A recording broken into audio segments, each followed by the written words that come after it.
Hello everyone. तो इस section में हम लोग सिर्फ और सिर्फ क्या करते हैं, मेंस करते हैं। डेली टारगेट हम साथ साथ कर ही रहे हैं, उसके साथ साथ मैंने सोचा है कि थोड़ा सा मेंस के एस्पेक्ट को भी क्या करें, हम लोग थोड़ा सा कवर कर लें। तो इसका मोटिव क्या है इस क्लास का मोटिव बेसिक सिंपल है कि हम क्या करें, जो हम डेली टारगेट कर रहे हैं ना, उसके साथ साथ हम क्या करें, अपना आंसर राइटिंग भी करते चलें कि हमारे पास थोड़ा सा मेंस के लिए कंटेंट मिल जाए, मेंस के लिए हमारे पास थोड़ा सा मटेरियल आ जाए कि इसके बेस पर हम आंसर राइटिंग प्रैक्टिस करना शुरू कर दें। चलो, तो इसमें क्या करते हैं, किसी भी चैप्टर को हम अप्रोच कर, ये दूसरा चैप्टर है, तो किसी भी चैप्टर को अप्रोच करने से पहले हम क्या करते हैं, तो उसके प्रीवियस क्वेश्चन को देखते हैं और उसके क्या करते हैं, सिलेबस को देखते हैं। तो सिलेबस में हमारा डायरेक्टली मेंशन है क्या, कॉन्स्टिट्यूशन। तो सिलेबस में डायरेक्ट कर रहा है कॉन्स्टिट्यूशन, और ये चैप्टर ही है हमारा कॉन्स्टिट्यूशनल फ्रेमवर्क। तो पिछले चैप्टर में जो हम लोगों ने देखा था मेकिंग ऑफ द कॉन्स्टिट्यूशन में, तो मेकिंग ऑफ द कॉन्स्टिट्यूशन हम देखा था कि कैसे हमारा कॉन्स्टिट्यूशन बना था, कॉन्स्टिट्यूएंट असेंबली क्या है, कब हमारा कॉन्स्टिट्यूशन अडॉप्ट किया गया था, और फिर हमने प्रीएम्बल में देखा था कि प्रीएम्बल क्या है। तो प्रीएम्बल एक तरह का ब्लूप्रिंट है हमारे पूरे पूरे कॉन्स्टिट्यूशन का। तो इसके बेस पे ये सब चीज़ें हम लोगों ने यहाँ पे जान लिया। लेकिन कुछ और भी पार्ट्स होते हैं कॉन्स्टिट्यूशन का, कि उस पार्ट पे भी हम लोग क्या करना होता है, कवर करना होता है, उसको हम लोग इसमें कवर करेंगे। चलो, क्योंकि सिलेबस में डायरेक्ट कॉन्स्टिट्यूशन मेंशन है, तो कॉन्स्टिट्यूशन के हर एस्पेक्ट को हमें जानना बहुत जरूरी है।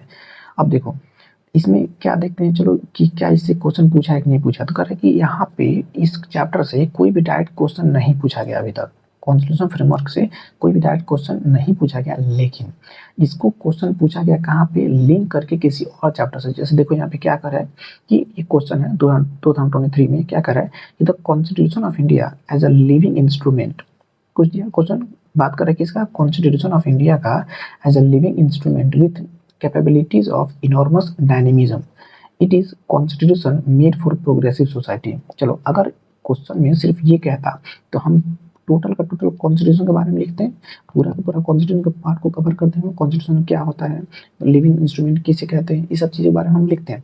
लेकिन क्वेश्चन में एक्स्ट्रा और चीज़ ऐड कर दिया, in tune with right to life and personal liberty. अब इसमें क्या किया, आर्टिकल 21 को टच करके इस क्वेश्चन को ऐसे करके पूछ दिया। तो ये बन गया किसका, फंडामेंटल राइट्स का चैप्टर बन गया। तो फंडामेंटल राइट्स में इस क्वेश्चन को हम लिखेंगे ही लिखेंगे, लेकिन आज के इस वीडियो हम क्या करेंगे, इस वाले पार्ट पे थोड़ा सा विशेष ध्यान देंगे, क्या, लिविंग इंस्ट्रूमेंट पे, कि कॉन्स्टिट्यूशन हमारा क्या है, लिविंग इंस्ट्रूमेंट है। इसको थोड़ा सा हम लोग क्या करेंगे, डिस्कस करेंगे। और इस मैं एक क्वेश्चन भी सेंड कर दूंगा, आप उसको भी क्या करना, लिख लेना, कि इससे थोड़ा सा प्रैक्टिस भी इसमें हो जाए। चलो, तो अब देखते हैं कि क्या है हमारा constitution as a living document. क्यों कहते हैं हम अपने कॉन्स्टिट्यूशन को लिविंग डॉक्यूमेंट। तो हमारे कॉन्स्टिट्यूशन को डिस्क्राइब किया गया है लिविंग डॉक्यूमेंट। क्यों ऐसा क्यों कहा जाता है, क्योंकि कि जो हमारा कॉन्स्टिट्यूशन है ये इवॉल्व होता है। कैसे इवॉल्व होता है और कब इवॉल्व होता है, क्यों इवॉल्व होता है, तो with changing needs, values and aspiration of the society. Society के एस्पिरेशन को देखते हुए, सोसाइटी, हमें पता है कि सोसाइटी क्या होता है ना, कि over a period of time क्या होता है, उसके वैल्यूज में चेंजिंग होता है, उसके नीड्स में चेंजिंग होते हैं। उस सब जरूरतों को देखते हुए हमारा कॉन्स्टिट्यूशन को ऐसे बनाया गया है कि ये भी क्या होता है, तो इवॉल्व हो जाता है। और ये कैसे इवॉल्व होता है, ये इवॉल्व होता है through amendments, judicial interpretation and conventions and political practices. इस थ्रू से इस चीज़ों से क्या होता है कि हमारा constitution over a period of time में इवॉल्व होते रहता है। जिस तरह से हमारा सोसाइटी इवॉल्व होता है, उस तरह से ये कॉन्स्टिट्यूशन भी क्या होता है, इवॉल्व होते रहता है। देखो, बहुत ऐसे आपने कॉन्स्टिट्यूशन देखा होगा इन द वर्ल्ड में, दुनिया में, जिसकी बहुत से ऐसे कंट्री है जिसमें ऑलरेडी उन लोगों ने अपने कॉन्स्टिट्यूशन कितनी बार लिखा और कितनी बार उसको क्या किया, मतलब कि तोड़ फोड़ के हटा दिया। जैसे एग्जांपल अपना रिसेंटली नेपाल को ही ले लो, कितनी बार इसके कॉन्स्टिट्यूशन को क्या किया गया, तो लिखा गया। लेकिन हमारे कॉन्स्टिट्यूशन को इस तरह से लिखा गया है कि सोचो, इतना साल हो गया, उसके बाद भी हमारे कॉन्स्टिट्यूशन को क्या किया जाए, तो बहुत अच्छे तरीके से आज भी क्या किया था, फॉलो किया था और प्रिजर्व किया जाता है उसको। तो बात क्लियर हो गई। अब देखो, एग्जाम्पल के लिए लिख सकते हैं कैसे इवॉल्व होता है, कि जब हमारा ओरिजिनल कॉन्स्टिट्यूशन बना था, उसमें रिजर्वेशन फॉर ओबीसी क्या किया गया था, तो मेंशन नहीं किया गया था। रिजर्वेशन फॉर ओबीसी हमारे ओरिजिनल कॉन्स्टिट्यूशन में मेंशन नहीं किया गया था। इसको अपहेल्ड किया गया किस में, इंदिरा साहनी केस में। और इंदिरा साहनी केस ने क्या किया, थ्रू, अब इसको क्या कर सकते हैं, थ्रू जुडिशियल इंटरप्रिटेशन। तो जुडिशियल इंटरप्रिटेशन के थ्रू क्या हुआ, इस केस में, मतलब कि इस ओबीसी को क्या किया गया, अपहेल्ड किया गया। पार्लियामेंट ने क्या किया, इनेक्ट किया। और पार्लियामेंट के इनेक्टमेंट को जब चैलेंज किया गया, तो कॉन्स्टिट्यूशन, तो ये जुडिशरी ने भी क्या किया, इसको सपोर्ट किया, और सपोर्ट करके कॉन्स्टिट्यूशन को क्या किया, तो इवॉल्व किया। तो इसीलिए हम क्या बोलते हैं इसको, लिविंग डॉक्यूमेंट। क्योंकि देखो, ये कॉन्स्टिट्यूशन क्या है, इवॉल्व हो रहा है। अगर वहां पे जब ये इंदिरा गांधी केस आया था। अगर उस वक्त अगर इस कॉन्स्टिट्यूशन को इवॉल्व नहीं किया जाता, क्योंकि उस वक्त सोसाइटी चेंज हो रही थी, अगर उसको इवॉल्व नहीं किया जाता तो ये हमारा कॉन्स्टिट्यूशन फिर किसी काम का नहीं होता, ये ऑब्सोलीट बन जाता। और जब ये ऑब्सोलीट बन जाएगा तो फिर क्या होगा कि वो उस पे लोग उस पे फोकस नहीं किया जाएगा, या फिर मतलब कि सोसाइटी क्या होगी तो इनस्टेबल हो जाएगी। इसीलिए हमारे कॉन्स्टिट्यूशन को इतना अच्छे तरीके से लिखा गया है कि हर चीज़ को मेंटेन करते हुए, सोसाइटी के चेंज और नीड्स को देखते हुए ये अपने आप में क्या होती है, इवॉल्व हो जाती है। और सोसाइटी के थ्रू ही क्या होता है, तो कॉन्स्टिट्यूशन भी हमारा फॉलो किया जाता है। चलो, और दूसरा एग्जांपल हम ले सकते हैं जैसे recognition of the privacy as a fundamental rights in Puttaswamy case. जब पुट्टास्वामी केस आया था, जैसे देखो, right to privacy is a fundamental rights now under article 21, लेकिन ओरिजिनली ये तो मेंशन नहीं था इस कॉन्स्टिट्यूशन में। तो over a period of time क्या हुआ, इसको भी क्या किया था, जुडिशरी द्वारा इवॉल्व किया गया। तो इस तरह से हम बोलते हैं इसको living document. Doctor B R Ambedkar का कहना था, वो क्या कहे, उन्होंने कहा था कि constitution is not a mere lawyers document. कहा जाता है ना कि हमारे कॉन्स्टिट्यूशन में तो बस लॉयर का ही डोमिनेशन था। तो उन्होंने कहा था कि constitution of our constitution is not a mere lawyers document but it is a vehicle of life. लेकिन ये व्हीकल ऑफ लाइफ है, मतलब कि जिस तरह से क्या होता है, लाइफ हमारी चलती रहती है, उस तरह से हमारा ये कॉन्स्टिट्यूशन भी क्या करता है, चलती। जैसे कि हम क्या करते हैं, जन्म लेते हैं, बड़े होते हैं, और हमारा इस तरह से इवोल्यूशन होते रहता है। उसी तरह से हमारा कॉन्स्टिट्यूशन लिखा गया, उसके उसके साथ साथ ये भी क्या रहा, तो इवॉल्व होते जा रहा है। जस्टिस चंद्रचूड़ का कहना था रिगार्डिंग कॉन्स्टिट्यूशन, वो कहते हैं कि the constitution of India is a living organism. जिस तरह से एक इंसान, ऑर्गेनिज्म का मतलब क्या हुआ, जीव जंतु। तो जिस तरह से एक जीव जंतु क्या होता है, वो इवॉल्व करता है, उसी तरह से हमारा कॉन्स्टिट्यूशन भी क्या होता है, इवॉल्व करता है। It adapts and evolves with time. जिस तरह से टाइम के साथ हम बच्चे हैं, बड़े, जवान, बूढ़े, उस तरह से हमारा कॉन्स्टिट्यूशन भी क्या हो रहा है, इवॉल्व हो रहा है, और अपने आप को अडेप्ट भी कर रहा है according to time and according to change of the society. तो क्लियर हो गई बात यहाँ पे।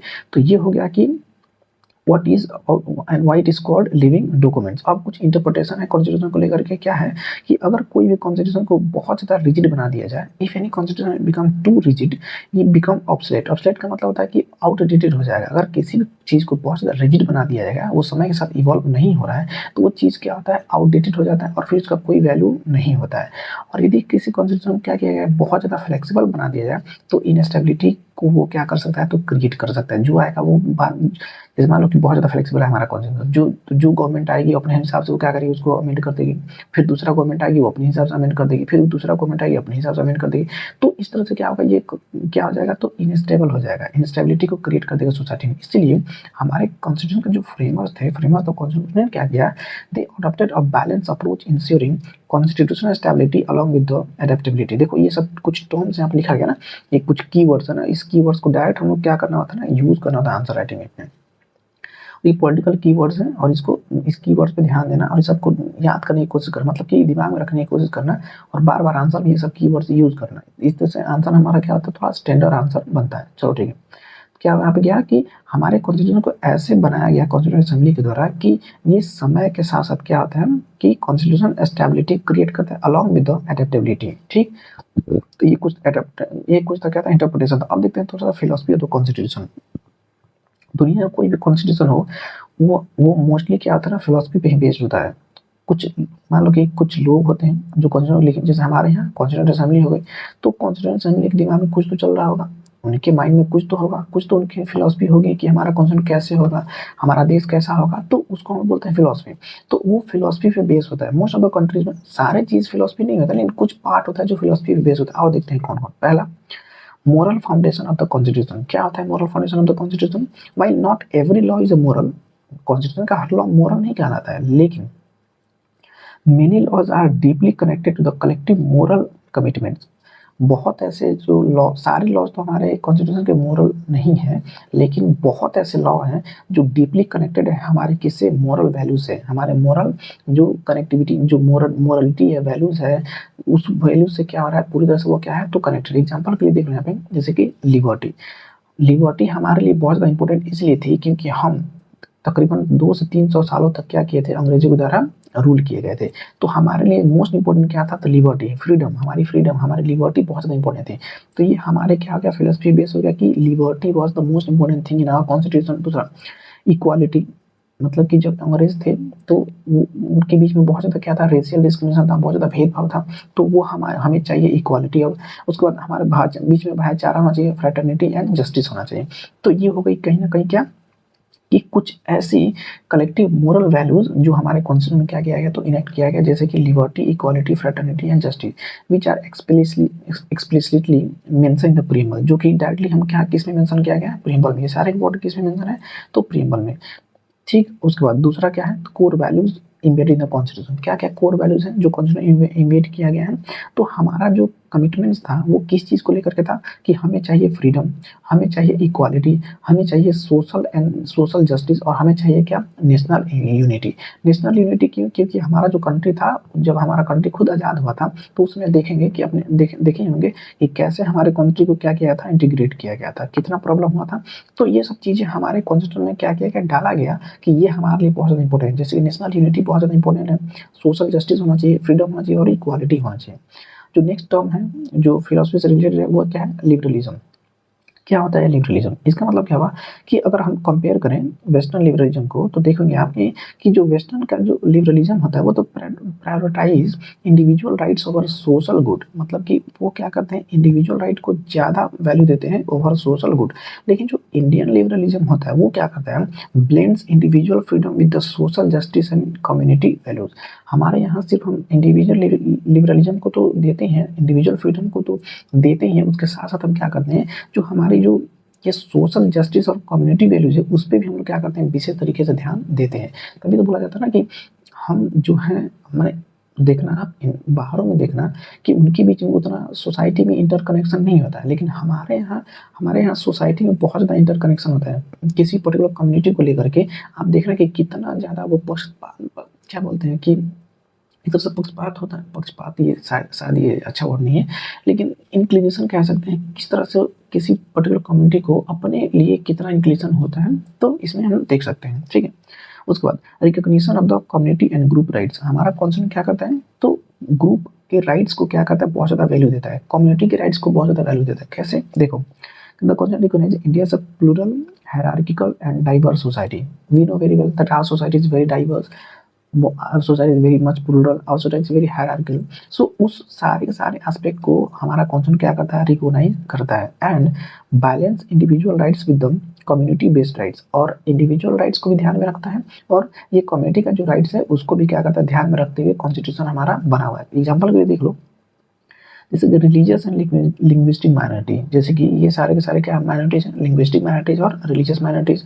अब कॉन्स्टिट्यूशन क्या कहता है कि वो अपने लिए क्या कर सकते हैं कि एजुकेशनल इंस्टीट्यूशन को ओपन कर सकते हैं और उसको वो खुद क्या कर सकते हैं, तो एडमिनिस्टर कर सकते हैं। मतलब कि हम उनके राइट्स को पर्टिकुलरली ध्यान दे रहे हैं। कॉन्स्टिट्यूशन में उनके राइट को क्या किया है, केयर किया गया है और कहा गया है कि तुम खुद अपना, ये कोई पर्टिकुलर ग्रुप है, लिंग्विस्टिक हो या चाहे वो रिलीजियस हो, तो उसके बेस पे तुम क्या कर सकते हो, अपना खुद का जो एजुकेशनल इंस्टीट्यूशन उसको बना सकते हो। जैसे कि आर्टिकल 25 से लेकर के आर्टिकल 29 तक, 25, 26, ठीक है, उसके बाद फिर 29 हो गया, 30 हो गया, ये सब क्या बात करते हैं, इस सब चीज़ के बारे में बात करता है। ठीक, उसके बाद अब लास्ट में जो टर्म है वो क्या है कि हमारा जो कॉन्स्टिट्यूशन है बहुत ज़्यादा फोकस किस पे करता है, majoritarian domination and six unity and coexistence of communities.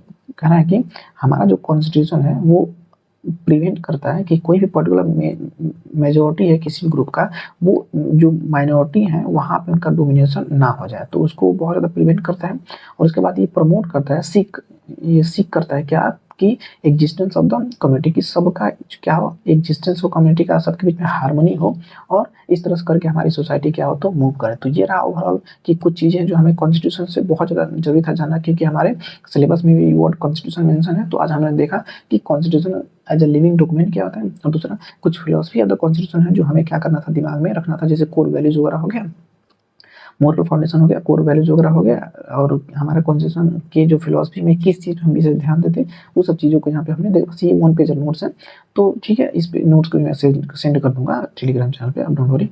तो आप वहाँ से लेकर के इसको क्या रिवाइज कर लेना, पढ़ लेना। चलो ठीक है, फिर मिलते हैं आपसे नेक्स्ट वीडियो में, बाय।